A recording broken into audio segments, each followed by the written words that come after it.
যদি দরকার হয় খুনও করতে পারে, কারণ অর্থই সে সব কিছু মনে করে।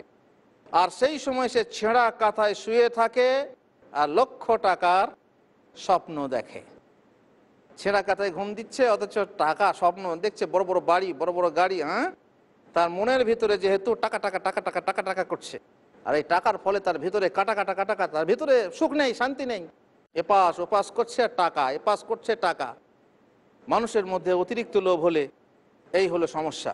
রাসূলুল্লাহ সাল্লাল্লাহু আলাইহি ওয়াসাল্লাম বলছেন, মা যিবানি জাইআনি উরসিলা ফি গানামিন বিআফসাদা লাহা মিন হিরসিল মারই আলাল মাল ওয়া শারাফি লিদীনিহি। বলছেন যে দুটো নেকড়ে বাঘকে যদি ছাগলের পালে ছেড়ে দেওয়া হয়, তো ছাগলের পালের কি সর্বনাশ হবে? নাকি বাঘে ছাগল চড়াবে?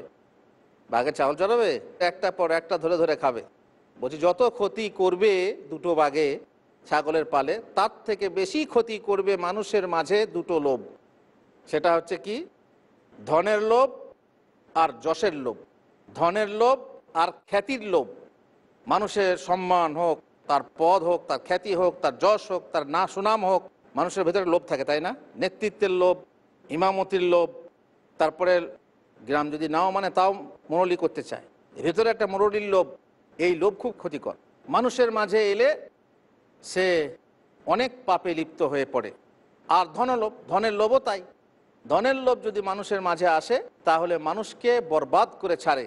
ধন যখন মানুষের মনে বসে যায় তখন সে অন্যায় পথে পা বাড়ায়।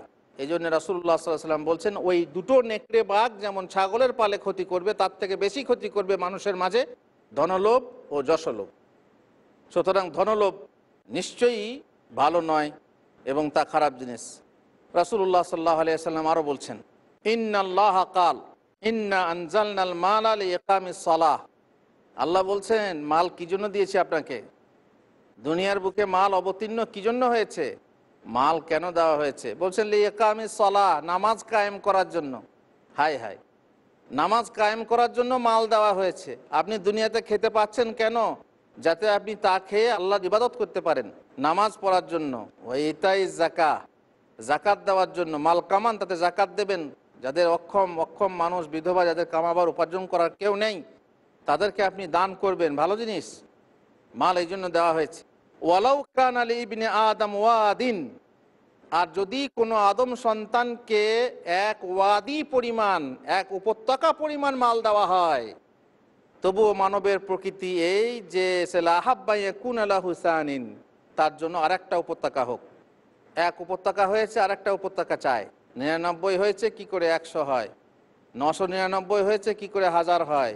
এইভাবে লোভ বাড়তে থাকে। যত বেশি হয় তত তার মধ্যে পিপাসা বাড়তে থাকে। ওয়ালাউ কানা লাহু ওয়াদিয়ান লা আহাব্বা ইয়াকুনা লাহু সালিসান, যদি তার দুটো উপত্যকা হলো তখন তারপরে আবার বলবে যে 3 উপত্যকা কি করে হয়। ওয়ালা ইয়ামলাউ জাওফা ইবনে আদম ইল্লা তুরাব, মাটি ছাড়া আদম সন্তানের পেট ভরবে না।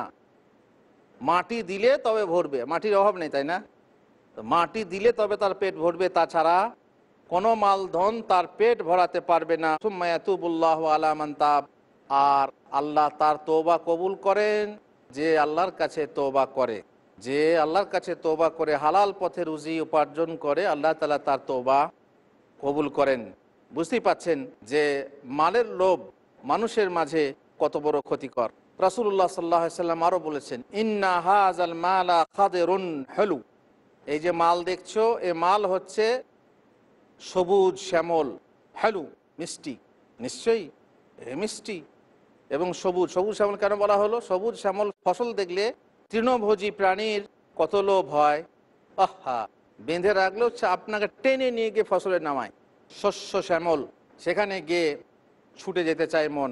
তেমনি মানুষের মন যদি মিষ্টি পায় সেখানে মন যায়। ফামান আখাযাহু বিহাক্কিহি বুরিকা লাহু ফি, যে তার হককে প্রয়োজন অনুপাতে, হক অধিকার অনুপাতে গ্রহণ করে, অধিকার অনুপাতে তাকে তার বরকত দেওয়া হয়। ওয়ামান আখাযা বিইশরাফি নাফসিন, আর মনের লোভ রেখে গ্রহণ করে, লাম ইউবারাক লাহু ফি, তাকে তাতে বরকত দেওয়া হয় না। ওয়া কানা কাল্লাযী ইয়াকুল ওয়া লা ইয়াশবা, আর সেই ব্যক্তি তার মতো হয় যে খায় কিন্তু পরিতৃপ্ত হয় না। খায় কিন্তু পরিতৃপ্ত হয় না, পেট ভরে গেছে তবুও খেতে মন হয়, মানে